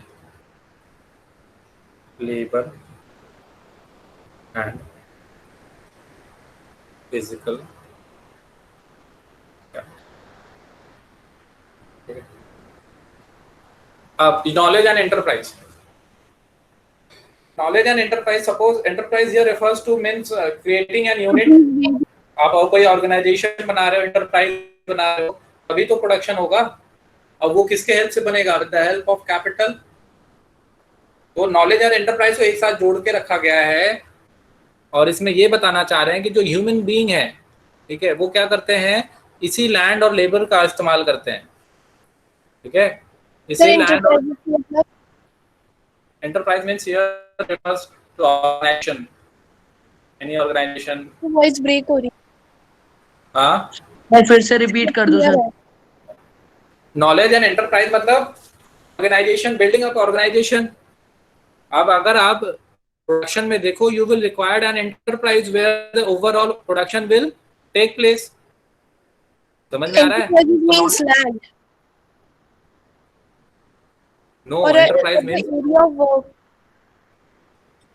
enterprise means firm, production unit, okay। human being ही तो बनाता है enterprise। So sir, what is basically enterprise? Is the area where people work? Area where people work, firm where people work, better to say, organization where people work, where the overall production executed. Is that clear? Yes, sir. Sir, can you please sir मतलब कोई production unit है तो जो manager है वो उसका human capital है। हाँ, वो प्रोडक्शन यूनिट तो उसी ने चलाया ना, ह्यूमन कैपिटल। उसके बाद ह्यूमन कैपिटल है तभी तो। और उसने क्या किया, लैंड लेबर कैपिटल का एक अच्छे से इस्तेमाल किया और एक एंटरप्राइज सेटअप कर दिया। समझ में आया? Human capital. तो यहाँ पे क्या किया गया है, नॉलेज और एंटरप्राइज को क्या किया गया है, एक साथ जोड़ के ह्यूमन कैपिटल बुलाया गया। ह्यूमन कैपिटल ने क्या किया कि with help of its knowledge उसने लैंड लेबर और कैपिटल का इस्तेमाल करके क्या सेटअप कर दिया, enterprise, where the overall physical capital तीनों आ जाते हैं। हाँ, ठीक है। ह्यूमन कैपिटल क्या करता है, लैंड लेबर और फिजिकल कैपिटल का ही इस्तेमाल करता है। अपने से ये लोग क्या है, किसी काम के नहीं है, ठीक है। अपने सर से जैसे अपने कंपनी में सीईओ होता है, कह सकते हो आप, एंटरप्राइज सेटअप करता है। हाँ, सीईओ को तो बनाया जाता है ना, overall director, board of directors में जो आते हैं, ठीक है। तो उन्होंने क्या किया, एंटरप्राइज सेटअप किया। उन्होंने क्या किया, एंटरप्राइज सेटअप किया। उन्होंने ही बेस्ट इस्तेमाल किया किसका, लैंड लेबर और physical capital. Is that clear? तो हम यहाँ पे क्या कंक्लूड करते हैं, फैक्टर्स ऑफ प्रोडक्शन। ये पूछा जा सकता है, फैक्टर्स ऑफ प्रोडक्शन। जितना लिखवाया है उतना अच्छे से पढ़ लेना, ज्यादा ब्रीफ मत करना उसको, otherwise your teacher can cut your marks. क्योंकि जितना मैंने बताया है, लैंड लेबर। सर आपकी वॉइस एको हो रही। सर स्क्रीन भी चली गई। नहीं सर, आ रही है बट आ रही है सर, वॉइस एको भी नहीं आ रही। कोई बात नहीं, देखो जितना मैंने लिखवाया है उतना ही लिखना एग्जाम में, ठीक है। उसके बियॉन्ड मत लिखना, ओके, क्योंकि उतना ही आपको आपसे एक्सपेक्टेड है, नॉट बियॉन्ड दैट। तो these are the 4 factors of production. Physical capital को आप कैपिटल भी कह सकते हो, और ह्यूमन कैपिटल हम लोग चैप्टर 2 में पढ़ेंगे। समझ में आया? Yes sir. Okay, yes sir. अब नेक्स्ट हम लोग आते हैं, very important, let me tell you. ये आपके एग्जाम में यूटी वगैरह अगर होंगे तो हो सकता है इसमें आ जाए। What are the factors of production? तो you will define one by one, land, labour, physical capital, human capital. Which one is the most important among this? human capital. Very good. Human capital. Human capital. As it is the only one which organizes all the other factors and set up an enterprises. Yes. Now the next one.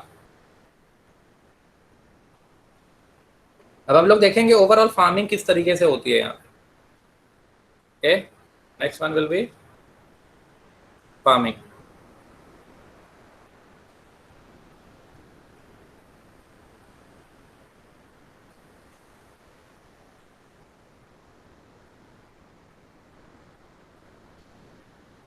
Farming in Palampur.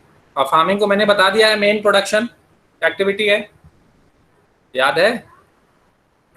Yes sir. तो main activity में इसमें देखोगे एक point है 75%। ये पूछा हुआ question है, कितने percent? Yes sir. People are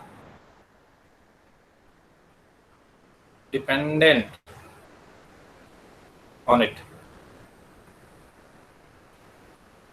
ठीक है। और जैसे इसमें कौन कौन हो सकते हैं, फार्मर भी हो सकते हैं, फार्मर्स भी हो सकते हैं, और फार्म लेबरर्स भी हो सकते हैं। मतलब ओवरऑल 75% पीपल जो है वहां के, they are dependent on farming, ठीक है। अब यहाँ पे 75% पीपल हैं, बट जो लैंड है वो क्या है, फिक्स्ड है। लैंड सपोज लो विलेज पालमपुर का इतना ही है। अब इसी में क्या करनी है, ओवरऑल फार्मिंग करनी है। जो पीपल होंगे, मतलब जो पीपल है वो वर्किंग कैपिटल में आएंगे। क्या, किसमें? Working capital. तो लेबर में जो लेबरर्स होंगे, लेबर होंगे वो आपने जो है कि लेबर के वेजेस वो वर्किंग कैपिटल में आएंगे। पर सर लेबर भी तो वर्किंग कैपिटल में ही आएंगे, ऐसा कोई ना एक बार हमने उन्हें खरीद लिया तो हमेशा खरीदे ही रखेंगे। मैं तो वही तो कह रहा हूँ आपसे, आप सुनिए उसे कि मैं कह रहा हूँ लेबर वर्किंग कैपिटल में आएंगे ना। Is that clear? Okay sir. Yes sir. Yes sir. चलो अब स्टैंडर्ड यूनिट अब एक याद रखना कि ओवरऑल मेजरमेंट के लिए एक ग्लॉसरी वगैरह में साइड में आपको मिल जाएगा standard unit of measuring land. Hector. Very good. Hectare. Hectare और hectare 1 hectare equals to 100 meters। 1000 metre. ये किसने कहा 100? 10,000 meters। 10,000 metre. Square. Very good. ये 10,000 किसने meter कहा square। 10,000 मीटर स्क्वायर किसने कहा? सर गर्व। वेरी गुड गर्व। Thank you sir. अब एरिया जब निकालते हो तो क्या करते हो? लेंथ इनटू ब्रेथ, यही करते हो ना? स्क्वायर अगर है तो कैसे निकालोगे? लेंथ इनटू ब्रेथ, या रेक्टेंगल है तो लेंथ इनटू ब्रेथ करते हो। अब ये अगर 100 है और ये 100 है, ये भी मीटर है और ये भी मीटर है, क्या लिखोगे? 10,000 metre m into M metre square. Square. समझ में आया? ये तो बेसिक फॉर्मूला है, L into B. Yes sir. Yes sir. Yes sir. चलो यस सर। अब इसमें क्या है नेक्स्ट पॉइंट, अब हमें कैसे ज्यादा क्रॉप इसी में क्या करें, उगाना है। Irrigation. Multiple crop farming. Multiple crop. How to grow more from the same land. Multiple crop farming. हाँ।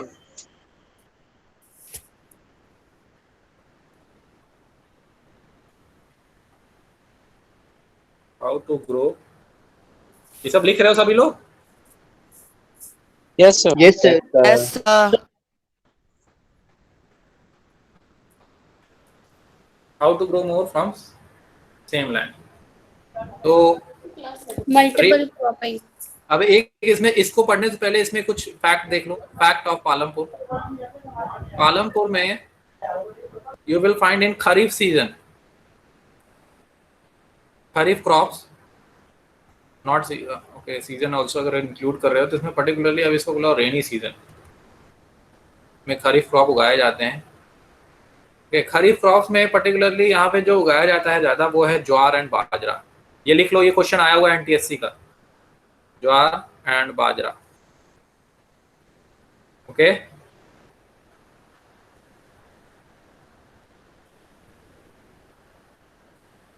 खरीफ क्रॉप्स।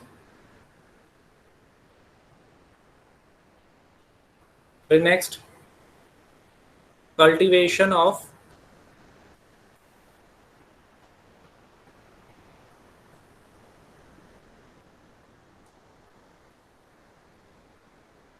पोटैटोज। ठीक है, कल्टीवेशन ऑफ पोटैटोज कब किया जाता है? सर इसमें राबी क्रॉप्स में का पॉइंट नहीं आता? अक्टूबर आएगा, लिखो पहले इसको, एंड दिसंबर। ओके, फिर उसके बाद नेक्स्ट पॉइंट क्या है इसमें? Winter season. कौन सा सीजन? विंटर सीजन, या तो फिर इसको ऐसे लिखो, राबी क्रॉप्स। Winter season. ओके, रबी क्रॉप्स आपके विंटर सीजन में है और इसमें पर्टिकुलरली कौन सा क्रॉप है? वीट। वीट एंड अच्छा बताओ, which is the most stable food of rice India? Yes, rice. Paddy. Rice is the most stable food of India. Good. Sir paddy भी इसी उसमें यूज ग्रो होता है ना? पैडी से तो राइस हुआ। नहीं पैडी से सर, तो ये में तो राइस मिलता है। ना, मैंने ये पूछा है कि राबी क्रॉप्स में ही पैडी आता है ना? नहीं नहीं, ये खरीफ में होता है ना paddy. Okay sir, sorry. Yes sir. Summer में होते हैं राइस। अच्छा देखो, ये वीट ये कहाँ करते हैं सेलिंग? सेलिंग ऐसी की जाती है रायगंज, याद रखना।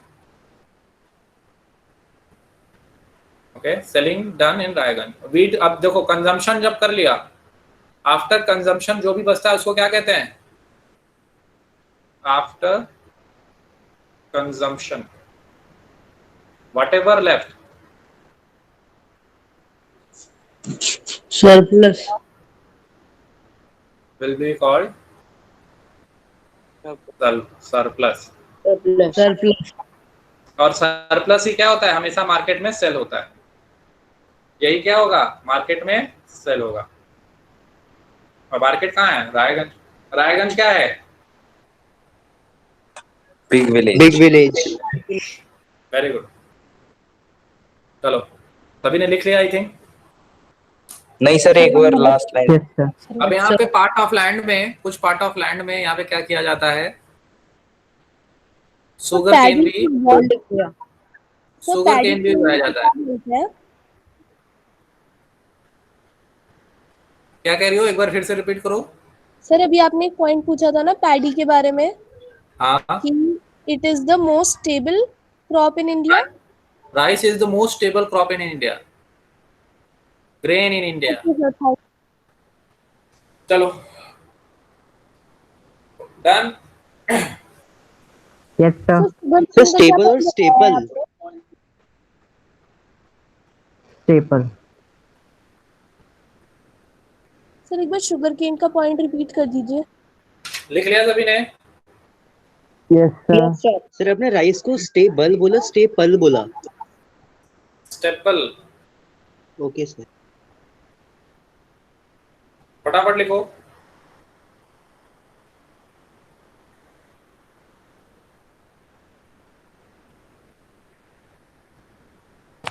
Done sir. Sir done. सभी ने कर लिया? सर मुझे शुगर केन एक बार के पॉइंट में क्या होगा? कर लिया सर। सभी लोग अपने माइक म्यूट करो, पता नहीं बीच में आवाज आ रही है कई सारी। ठीक है, मेरी वॉइस सभी को क्लियरली ऑडिबल है? Yes sir. Yes sir. Yes sir. Yes sir. चलो। Excuse me sir. Yes sir आपने शुगर केन वाला पॉइंट क्या बताया, एक बार रिपीट कर दीजिए। ये पार्ट ऑफ लैंड का लिखा है, इसका मतलब है कुछ कि पार्ट ऑफ लैंड में शुगर केन भी उगाया जाता है। ठीक है, एक और साल मैंने बताया कि खरीफ क्रॉप ज्वार बाजरा, अक्टूबर में दिसंबर में पोटैटो, रबी क्रॉप वीट, स्टेपल फूड बताया था। सर शुगर केन को साल में एक ही बार उगाते हैं ना? स्टेपल फूड में आपका जो है कि आ जाएगा राइस, साल में एक ही बार शुगर केन को उगाते हैं। नेक्स्ट पॉइंट अब आ जाओ। ठीक है, समझ में आ गया? So what does staple means? मूल भोजन, प्रधान। लेकिन इंडिया में तो वीट ज्यादा ग्रो होता है शायद। Yes sir. क्या ज्यादा होते हैं?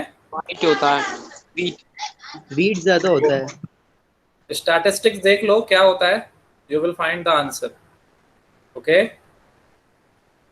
Okay sir. यस, अगर कोई डाउट होगा तो पूछ लेना। Sir can we revise now as it's? Revise अभी तो पढ़ाया ही कहाँ। सर 5:30 हो ये कौन बोल रहा है 5:30 हो गया? सर मोक्षिका। सर मतलब मैं बोल रही थी रिवाइज, सॉरी सर। मतलब तुम हरी में क्यों रहती हो हमेशा, कोई कहीं जाना है आपको? लॉकडाउन है तो खाना खाना है। चलो अभी और रुक जाओ 10 मिनट, फिर हम लोग सम अप करते हैं। ठीक है, तो एक्सक्यूज मी सर। हाँ सर आप सारी क्लासेस लेते हो एसएसटी की, लाइक इकोनॉमिक्स, फिर history, civics, geography?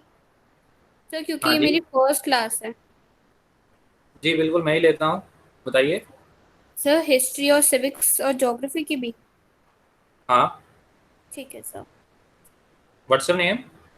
कुनिष्का। Kunushka. Is there any doubt? No sir. आपने अर्लियर वीडियोस भी देखे हैं? नहीं सर। सर आज मेरी फर्स्ट क्लास ही है, मेरी आज ही समर ब्रेक शुरू हुई है स्कूल से, तो सर बहुत ज़्यादा प्रेशर पड़ जाता था, स्ट्रेन हो जाता था आईज पे इतनी देर क्लासेस अटेंड करना। Okay, so what you can do, you can go through the videos, earlier videos जो कि आपके ऐप में अवेलेबल होंगे। ठीक है, अगर कोई डाउट होता है उसमें तो आप पूछिएगा। Sure sir. Is that clear? Yes sir. तो इरिगेशन से पहले यहाँ पे क्या होता, सॉरी ट्यूबवेल से इरिगेशन होता है। I told you this. Sir these are the sources of irrigation, मतलब सोर्सेज ऑफ इरिगेशन ये क्या है? पालमपुर में जो इरिगेशन होता है वो ट्यूबवेल से होता है मेनली। इससे पहले क्या था, पर्शियन व्हील। सर व्हाट ये is the sources of irrigation? Persian wheel से होता था,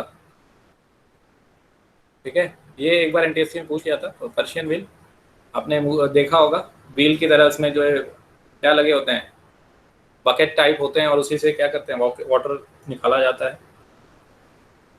अब देखो, यू विल फाइंड कि मैक्सिमम जो इरिगेशन है इंडिया में, इरिगेशन से, ये फैक्ट लिख लो कहीं पे, 40% एरिया को कल्टीवेट किया जाता है। इरिगेशन से 40% एरिया इज, ऐसे लिखो, डिपेंडेंट ऑन इट।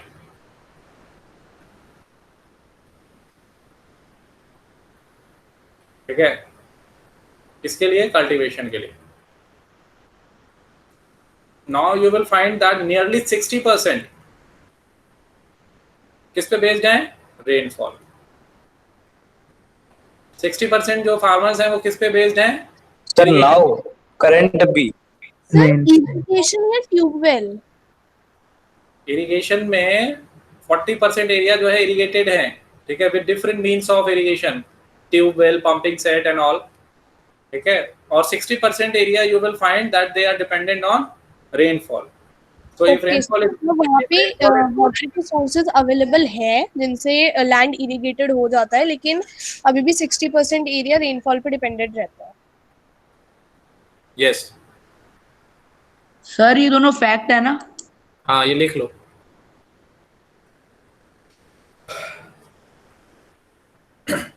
थर्ड है डन। अब इसमें एक पॉइंट है, multiple cropping. Sir not done. Multiple cropping ये पूछा जा सकता है, इंपॉर्टेंट है एग्जाम के लिए। क्या होगा इसका, to grow more than one crop. One crop नहीं है।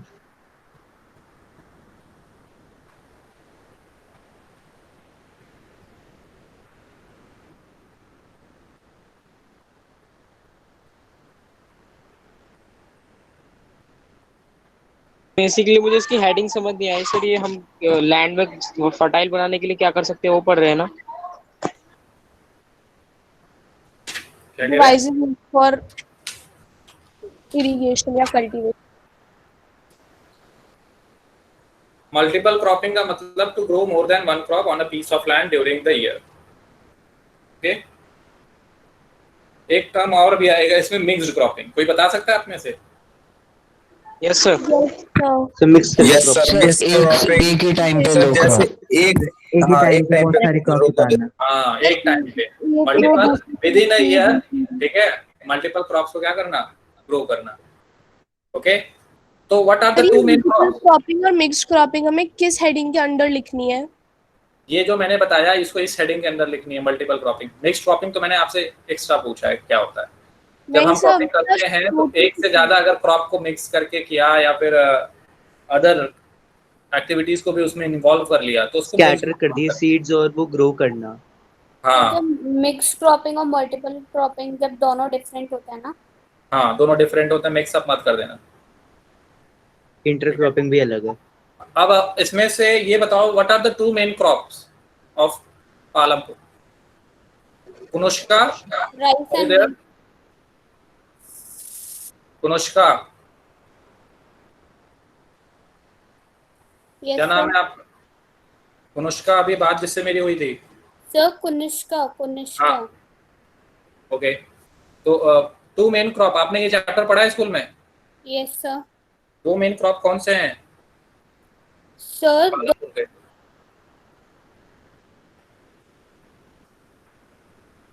कोई दो मेन क्रॉप बताइए, कोशिश करिए। चलिए, वीट, मल्टीपल क्रॉपिंग मतलब एक साल में दो से ज्यादा क्रॉप उगाना या दो ही क्रॉप उगाना, डिफरेंट। हाँ, मल्टीपल क्रॉपिंग मतलब जो ये स्टेटमेंट है इसको ठीक से पढ़ो। मोक्षिका बोल रही हो ना? Yes sir. हाँ, मोर देन वन क्रॉप, ठीक है, on a piece of land. Sir rice नहीं है इसमें मेन क्रॉप में। मतलब The अलग अलग difference in between mixed and multiple crop.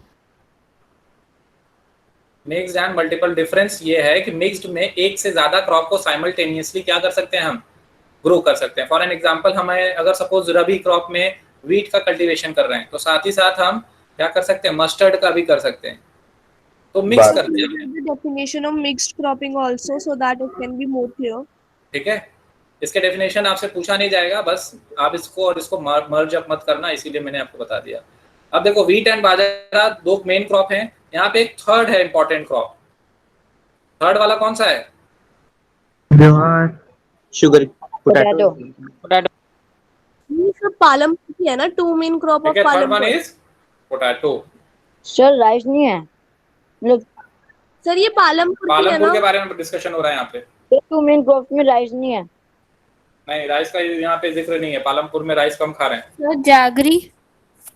Jaggery नहीं है, वीट बाजरा ये सब। चलो तो यहाँ तक समझ में आया जो भी मैंने पढ़ाया आप लोगों को? Yes sir. मुझे कोई डाउट है? जब मेन आएगी तो हमें तीनों लिखनी है या सिर्फ वीट एंड बाजरा ही लिखना है? हाँ, क्या कह रहे हो?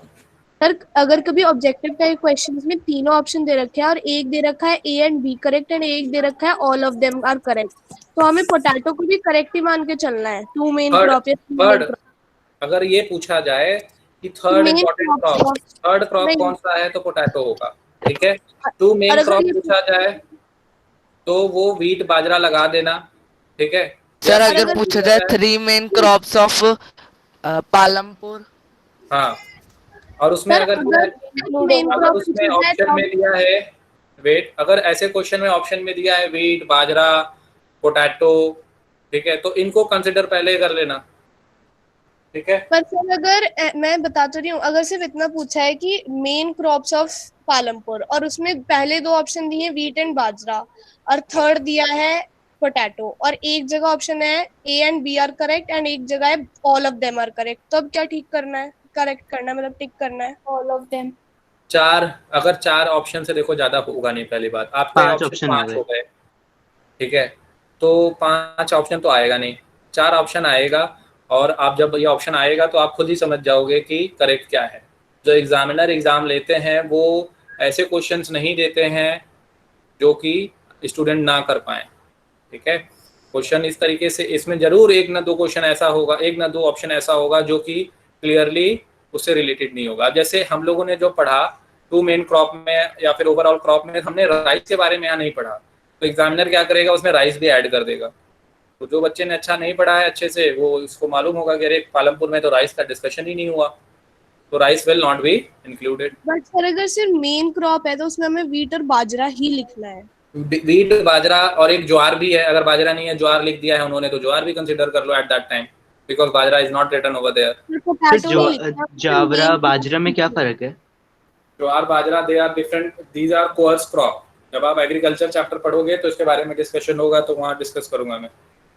ठीक है, कोर्स क्रॉप, कोर्स ग्रेन जानते हो?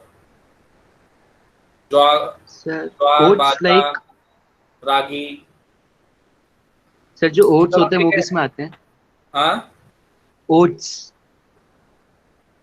आपके ओट्स देखना होगा, आई थिंक कोर्स में आना चाहिए। यस, और सर कॉर्नफ्लेक्स वगैरह। कॉर्नफ्लेक्स आई थिंक कोर्स में थर्ड क्रॉप पे होती है ना? हाँ, थर्ड क्रॉप आपका पोटैटो है। चलिए ठीक है, आज के लिए इतना ही रखते हैं। ठीक है, we will meet in next class. उसके पहले जितना भी क्वेश्चन मैंने कराया, नोट्स वगैरह आप लोग सभी बना ही रहे होंगे I think. Yes sir. Yes sir. Okay, कोई डाउट है अगर आए तो नेक्स्ट क्लास में पूछ लेना। ठीक है, यस सर। और डीपीटी सॉल्व करना सभी लोग। Is that clear? Yes sir. Okay, academic department से कौन है यहाँ पे?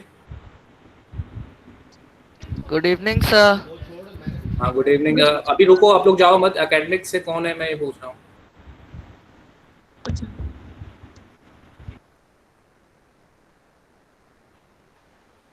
Is anyone there from academic?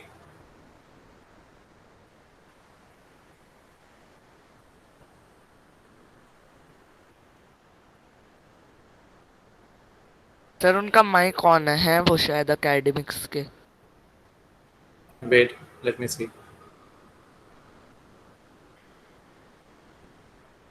My screen is visible to all right now. No, sir. No, sir. No sir.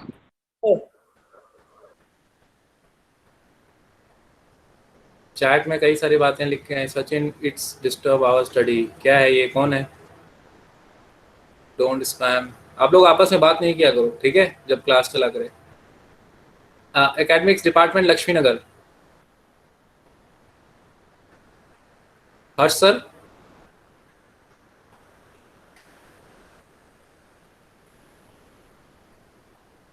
आवाज ऑडिबल नहीं है। Academic department Lakshmi Nagar. So can we leave the class? नहीं, wait करो।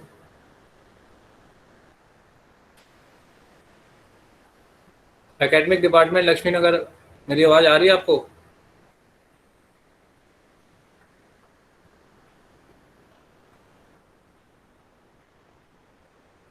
सर म्यूट कर दिया उन्होंने अपने आप को। नो सर, अनम्यूटेड है वो। अनम्यूटेड है। वेट। सर अगेन म्यूट कर लिया। Yes, sir. Yes, sir.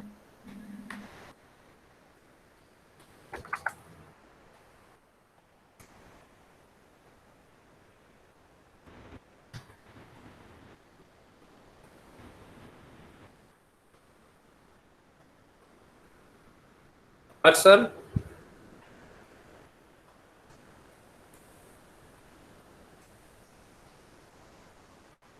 अगर माइक में कुछ प्रॉब्लम है तो आप चैट करके रिकॉर्डिंग रोक दीजिए।